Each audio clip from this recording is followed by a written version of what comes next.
रामकृष्ण हरी मंडळी, ही बघा आता ही शेवंती आहे, ह्या काही गुलाबी शेवंती म्हणते ह्याला. ही गुलाबी शेवंती आहे.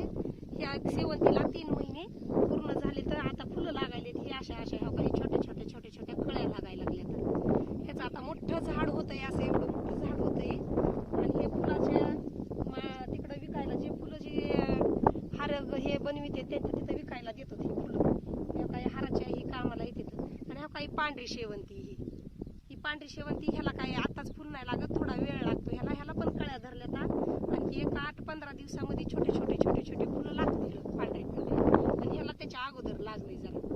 आणि त्याचे बी मोठे झाडं होते, असे एवढे मोठे झाडं होते. त्याला फुलं लागल्याच्या नंतर तुम्हाला मी व्हिडिओ करून टाकते. ती पांढरी शेवंती म्हणते, ह्याला गुलाबी शेवंती म्हणते. ह्या काही किती छान आलेत बघा. ह्या काही हे कशा गोंड्या आल्यात, ही कळ्या आल्यात. ही फुलं भाव बी ह्याला भरपूर राहतो. ह्याला भरपूर भाव राहतोय, त्याला पण भाव राहतोय, ह्याला बी भाव राहतोय. बघितली का ही आता आमची फुलाची शेती कशी वाटते ती सांगा कमेंट मध्ये.